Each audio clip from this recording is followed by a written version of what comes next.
Assalamualaikum warahmatullahi wabarakatuh. Selamat pagi, selamat siang, dan selamat malam bagi yang nonton video ini. Oke, selamat datang di pembelajaran geografi. Hari ini kita akan membahas materi kelas 10 tentang KD 3.1, memahami pengetahuan dasar geografi dan terapannya dalam kehidupan sehari-hari. Nah, dalam pertemuan pertama ini, kita akan membagi tahap demi tahap tentunya untuk dibahas. Namun, untuk tahap pertama, kita akan membahas hanya 2 poin saja, itu pengetahuan dasar geografi dan ilmu-ilmu penunjang geografi.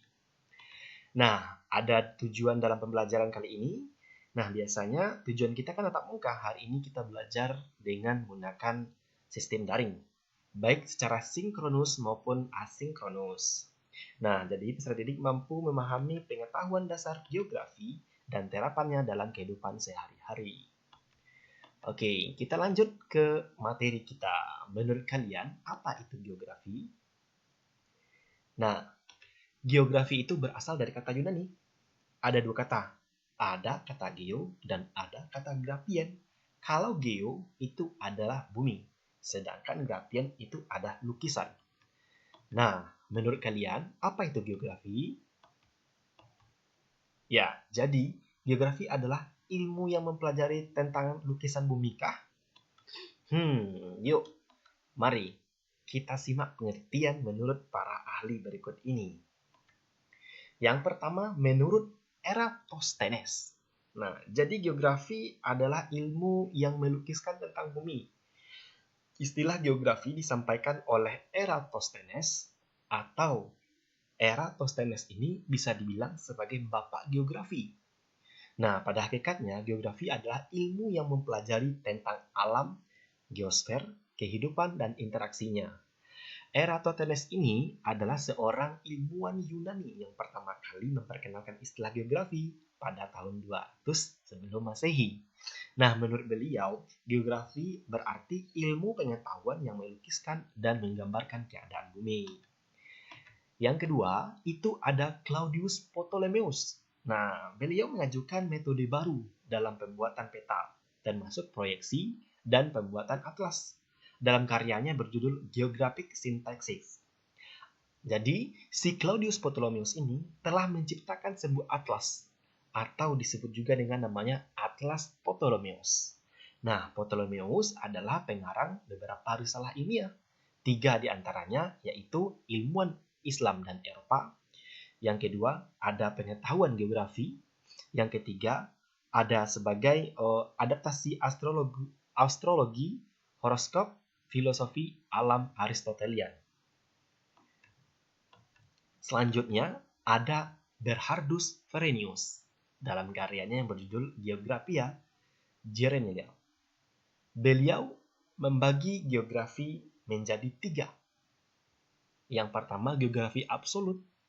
Yang kedua, geografi relatif. Dan yang ketiga, geografi komparatif. Bernhardus Verenius mengemukakan bahwa dalam geografi terdapat dualisme. Pada satu pihak, geografi mempelajari proses dan fenomena yang bersifat ilmiah, tapi di lain pihak, geografi juga mempelajari tentang fenomena sosial dan budaya yang terjadi dan berkembang dalam masyarakat. Nah, yang ketiga ada Strabo.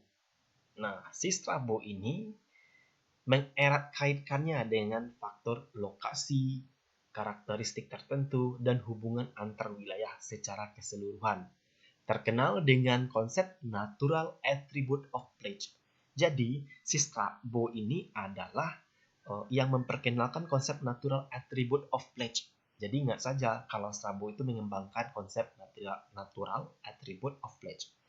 Lalu menurut Profesor Bintarto, geografi mempelajari hubungan kausal gejala-gejala di permukaan bumi, baik yang bersifat fisik maupun yang menyangkut makhluk hidup beserta permasalahannya melalui pendekatan keruangan, lingkungan, dan regional untuk kepentingan program, proses, dan keberhasilan pembangunan.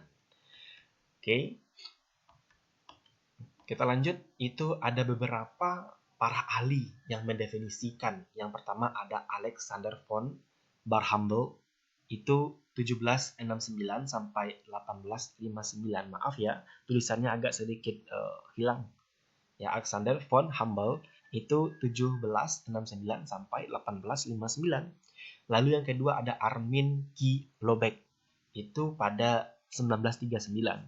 Lalu ada yang ketiga ada Bintarto, keempat ada Daljuni, yang kelima ada Ferdinand von Richthofen pada tahun 1833 sampai 1905. Yang keenam ada Karl Richter, yang ketujuh ada Richard Hartshorne, yang kedelapan ada Seminar Lokakarya 1988, dan yang kesembilan ada Yates 1963.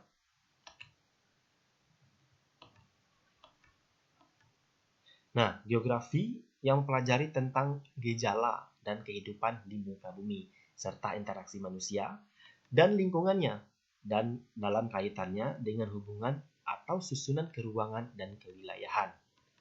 Nah, dapat disimpulkan itu adalah geografi. Nah, dalam geografi ada dua aspek. Yang pertama, ada aspek fisik. Yang kedua, ada aspek sosial. Nah, ilmu-ilmu apa saja yang masuk ke dalam aspek fisik dan ilmu-ilmu apa saja yang masuk ke dalam sosial. Nah, bisa kita lihat dalam lingkaran geografi ini, ya, itu ada aspek fisik. Nah, aspek fisik itu menyangkut itu ke dalam geologi, geomorfologi, meteorologi, klimatologi, hidrologi, oseanografi, astronomi, geografi matematika. Nah, sedangkan ke dalam aspek sosial itu ada sejarah, geografi historis, lalu ada politik, ada geografi politik, ada ekonomi, ada geografi ekonomi, ada sosiologi, ada geososial, ada antropologi, dan ada etnografi. Nah, itu semua dibagi menjadi dua kelompok, baik aspek fisik maupun aspek sosial. Nah, kita lanjut ke ruang lingkup geografi. Menurut Ruth Murphy dalam bukunya The Scope of Geography, ruang lingkup geografi ada 3. Yang pertama, persebaran dan kaitannya antara penduduk di muka bumi dan aspek keruangan serta usaha manusia untuk memanfaatkannya. Yang kedua, ada interaksi antara manusia dan lingkungan fisik sebagai bagian studi perbedaan wilayah. Dan yang ketiga, kerangka wilayah dan analisis wilayah secara khusus. Nah, sebelum kita masuk ke materi selanjutnya, alangkah kita latihan dulu. Latihan pertama, ada 4 soal. Yuk, mari kita buka buku catatannya. Saya bacakan satu persatu. Soal pertama, kata geografi berasal dari bahasa apa? Yang kedua, siapakah ahli yang pertama kali memberikan istilah geografi? Yang ketiga, konsep natural attribute of place dikemukakan oleh siapa? Yang keempat, menurut Ruth Murphy dalam bukunya The Scope of Geography, ruang lingkup geografi, bisakah kalian tuliskan 3 poin ruang lingkup kajian geografi yang kamu ketahui? Nah, itulah tadi latihan yang pertama. Latihan pertama ini silahkan kalian buat di buku catatan kalian. Nanti kita bahas di video selanjutnya. Oke, kita masuk ke ilmu-ilmu penunjang geografi. Ilmu-ilmu penunjang geografi adalah yang pertama itu ada geomorfologi. Geomorfologi adalah ilmu yang mempelajari tentang bentuk bentang alam. Ya, nggak usah panjang-panjang, yang penting kalian bisa. Jadi geomorfologi itu ilmu yang mempelajari tentang bentang alam di permukaan bumi. Nah, ilmuwan ini ada sangkut pautannya dengan geografi, geologi, geodesi, arkeologi, dan teknik kebumian. Jadi ilmu geomorfologi ini ada saling keterkaitan antara ilmu-ilmu yang saya sebutkan tadi. Oke, yang kedua ada meteorologi. Meteorologi bukan berarti meteor.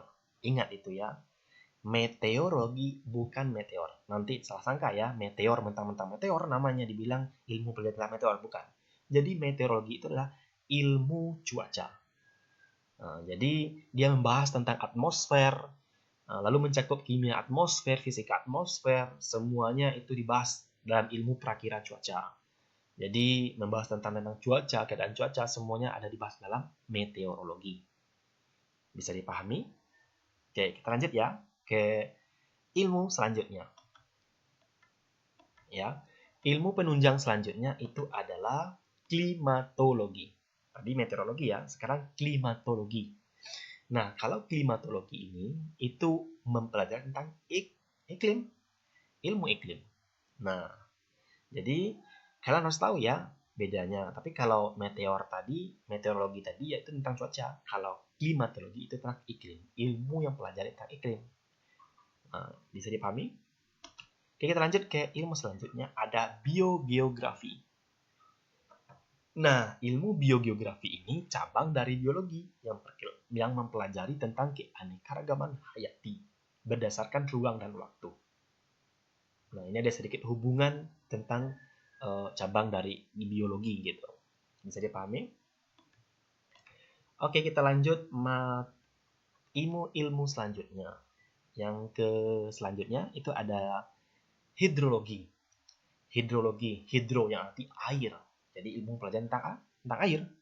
Nah, dia mempelajari pergerakannya, distribusinya, kualitas air di permukaan bumi, serta siklus hidrologi dan sumber daya air. Semuanya dibahas di dalam hidrologi. Kecuali nantinya laut. Maksudnya aktivitas laut. Kalau laut nanti ada lagi. Itu oceanografi namanya. Oke, bisa dipahami? Kita lanjut ke ilmu penunjang berikutnya. Itu adalah oceanografi. Nah, tadi kita bahas tentang hidrologi. Sekarang oceanografi. Oceannya arti itu ada samudra. Nah, dia membahas tentang laut atau samudra atau ilmu kelautan. Jadi cabang dari ilmu bumi itu adalah ilmu oceanografi, salah satunya. Nah, yang dia bahas di sini adalah mulai dari samudra ataupun laut hingga mencakup topik seperti organisme laut, sistem ekosistem laut, arus samudra, gelombang, dinamika cairan geosfer, tektonik lempeng, geologi dasar laut, kondisi batimetri, dan arus berbagai zat kimia dan fisika di dalam laut dan perbatasannya. Jadi ini cakupan dari ilmu oceanografi. Oke, bisa dipahami? Bisa kita lanjut? Oke, kita lanjut. Ilmu selanjutnya itu adalah ilmu penunjang demografi. Tahu apa itu demografi? Bukan berarti ilmu demo berarti bukan berarti demo ya. Tapi demografi itu adalah ilmu kependudukan.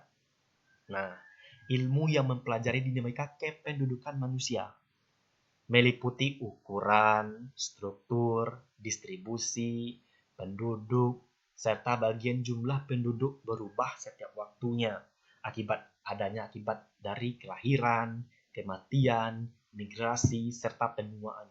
Ini semua dicatat atau dibahas dalam ilmu demografi. Oke, bisa dipahami? Oke, kita lanjut. Oke, kita lanjut ke ilmu penunjang geografi selanjutnya. Itu ada ilmu kartografi. Kalau karto, ingat ya, karto itu berupa kertas. Berarti dia membahas tentang peta. Ya, atau pembuatan peta. Ingat ya, karto, kertas. Kertas buat apa? Buat gambar. Bisa jadi ya. Gitu. Biar untuk mengingatnya saja.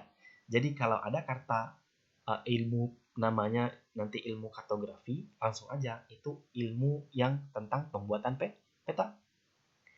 Nah, dari sini bisa kita lihat bahwa sejarahnya peta kuno itu dari Babilonia, dari Yunani dan Asia, melewati zaman penjelajahannya nanti di abad memasuki abad 21 waktu itu ya.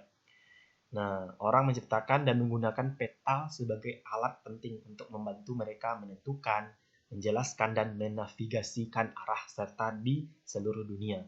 Nah, sekarang ini kita sudah banyak sekali memakai navigasi atau aplikasi-aplikasi di Android kita ya.